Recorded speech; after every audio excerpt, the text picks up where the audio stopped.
మరి అన్ని ఖండాల్లో పెద్ద ఖండం ఏది? ఏ లెటర్తో 3 ఉన్నాయి కాంటినెంట్స్? ఏమేమి కదా? ఆఫ్రికా సెకండ్ చెప్తున్నాను కదా. మరి ఆఫ్రికా ఐడియా చూసారా? గ్లోబ్లో చూసారా? ఇక్కడ చూసారా? ఇక్కడ కనబడుతుందా ఆఫ్రికా? కనబడుతుందా ఆఫ్రికా? కనపడటంలే? Yes, Africa. ఇది ఆఫ్రికా, ఇదంతా ఆఫ్రికా. ఇది వచ్చి నార్త్ ఆఫ్రికా, ఇది వచ్చి సౌత్ ఆఫ్రికా. ఓకేనా? ఇప్పుడు అర్థమైంది సౌత్ ఆఫ్రికా ఎంత పెద్దగా ఉంది చూసినారా? మరి మన ఇండియా ఎక్కడ ఉంది? ఇక్కడ ఉంది చూడండి. ఇండియా ఆసియాలో ఒక పార్ట్ అంతే. ఓకేనా? కానీ ఆఫ్రికా చూడండి, అదొక కాంటినెంట్ కదా, అదొక ఖండం. సో ఆఫ్రికాకి ఇంకో పేరు ఏమంటే చీకటి ఖండం. ఏమి? చీకటి ఖండం. మరి అనగనగా ఒక చీకటి ఖండం ఉంది. ఏమి? ఎస్, ఆ చీకటి ఖండానికి ఒక మహారాజు ఉన్నాడు. ఆ చీకటి ఖండానికి ఆయన ఎవరో తెలుసుకుందామా? సో ఆయన పేరే నెల్సన్ మండేలా. ఎవరు? చూసారా ఆయన ఎప్పుడైనా? చూడండి, నెల్సన్ మండేలా అని చూసారా? చూసారా? మరి దక్షిణాఫ్రికా నుంచి మన ఇండియాలోకి ఒకరు వచ్చారు నెల్సన్ మండేలా రూపంలో. ఎవరు? రమేష్. చూడండి, రమేష్ నెల్సన్ మండేలా ఒకేలా ఉంటారు. చూడండి, అవునా కదా? అవునా కదా?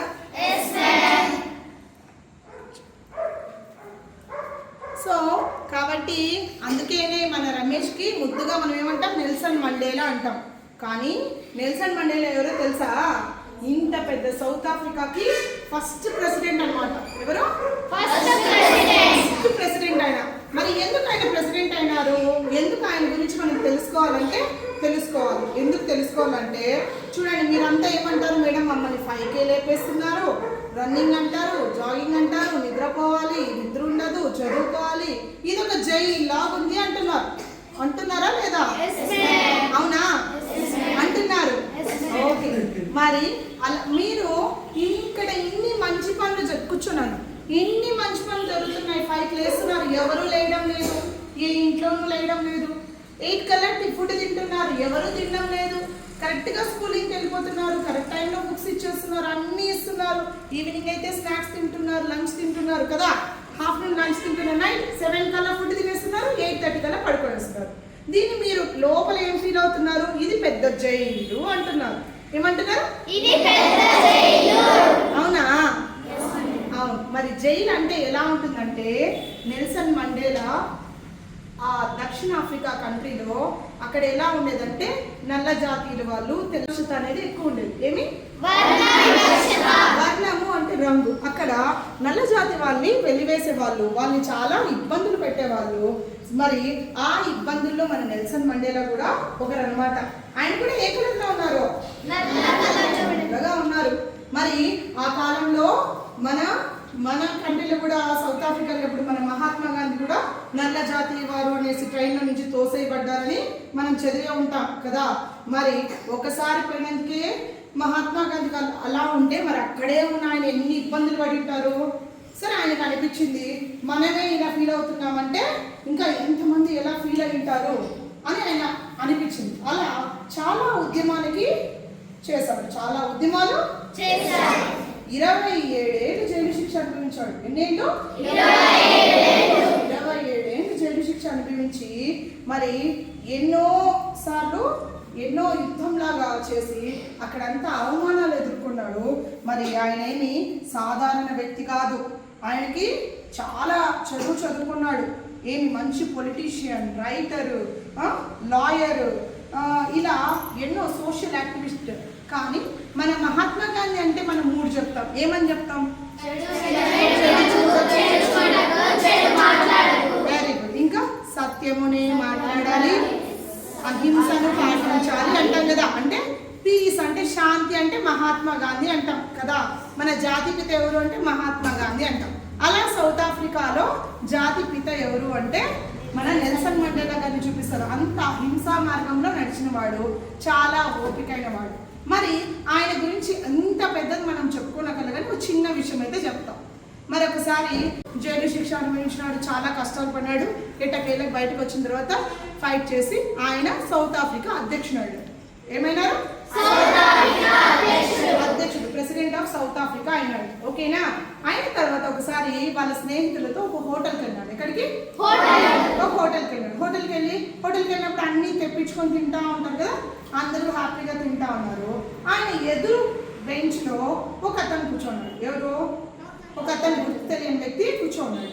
మరి ఆయన ఈయన చూసిన తర్వాత కూర్చోలేకపోతున్నాడు, వెళ్ళిపోవాలనుకుంటున్నాడు, తినలేకపోతున్నాడు. ఎందువల్ల? డబ్బులు లేక. ఇంకా ఆయనేమో సౌత్ ఆఫ్రికా అధ్యక్షుడు. మరి వీళ్ళ ఫ్రెండ్స్ అంతా బాగున్నారు, ఆయన మాత్రం కూర్చోలేకపోతున్నాడు, నిలబడలేకపోతున్నాడు. ఎప్పుడిప్పుడు వెళ్దామని కంగారుగా వెళ్ళిపోతున్నాడు.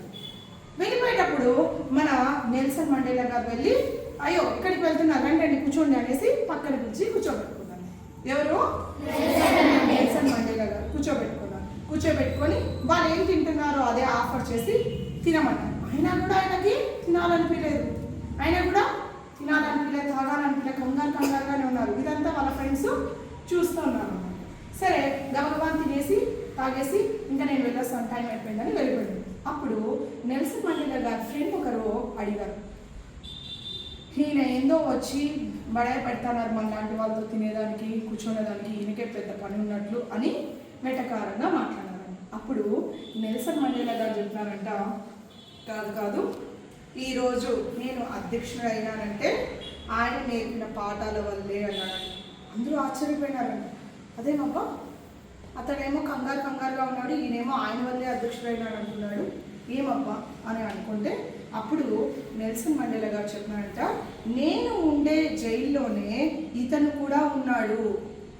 27 ఏళ్ళు నేను జైల్లో ఉన్నాను కదా, నేను ఉన్న జైల్లోనే ఇతను కూడా ఉన్నాడు. నన్ను బాగా ఇబ్బంది పెట్టేవాడు, బాగా కొట్టేవాడు, బాగా చిత్రహింసలు పడేవాడు. ఎంతగా అంటే చిన్నప్పుడు మా అమ్మ పాలు తాగిన దానికన్నా ఇతని ఉచ్చలే నేను ఎక్కువ తాగాను.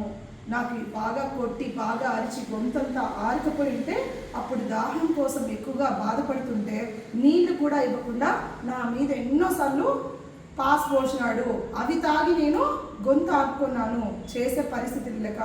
అది మా అమ్మ నాకు ప్రేమను శాంతిని నేర్పిస్తే అతడు నాకు ఓపిక నేర్పించాడు. ఆడుండేదానికి అతడు ఓపిక నేర్పించాడు. ఎంత భయంకరమైన విషయం కదా ఇది. పాస్ పోసినాడంటే మొహం మీద అది తాగి అయినా 27 ఏళ్ళు జైల్లో ఉన్నప్పుడు అన్ని అవమానాలు పొందాడు. చూడండి, ఒక అతను ఇంత పెద్ద స్థాయికి రావాలంటే ఎన్ని అవమానాలు అని చెప్పాడంట. నాతో పాటు జైల్లో ఉన్నాడు, నన్ను చాలా చిత్రహింసలు పెట్టేవాడు, బాగా కొట్టేవాడు, నా ఆహారాన్ని కూడా తీసుకునేసేవాడు. నన్ను కొట్టి ఆయన అరిచి నాకు గొంతు ఆరిపోతే కనీసం నీళ్ళు కూడా ఇచ్చేవాడు కాదు. ఆయన పోసిన ఉచ్చలు తాగి నేను గొంతు ఆపుకునేదాన్ని.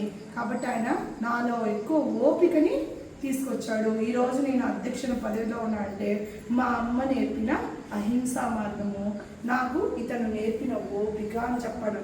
గొప్ప విషయమా కాదా?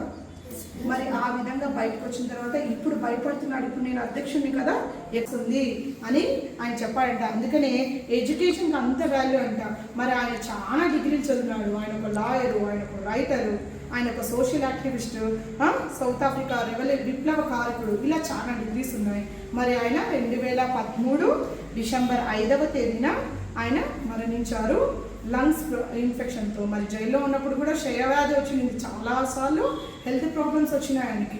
ఆయన కూడా తట్టుకొని ప్రజల కోసమే ఆయన లాస్ట్ స్టేజ్లో ఆయన ఊపిరితిత్తులు అంతా ఇన్ఫెక్షన్ అయ్యి కాళ్ళు చేతులు కూడా సరిగ్గా ఆడని టైంలో కూడా ఆయన అన్ని పెట్టుకొని ఆ లాస్ట్ టైం కూడా స్వేచ్ఛ, సమానత్వం, సౌభ్రాతృత్వం ఇలా అన్ని ప్రజల కోసమే పోరాడిన మహనీయుడు అనమాట. అందుకే ఈ రోజుని దక్షిణాఫ్రికా తెలియజేస్తుంది ఏమని, జాతిపిత, దక్షిణాఫ్రికా జాతిపిత నెల్సన్ మండేలా గారు ఆయన జయంతిని దేశమంతా దక్షిణాఫ్రికా జరుపుకోవాలి అనేసి చెప్పుకుంటుంది.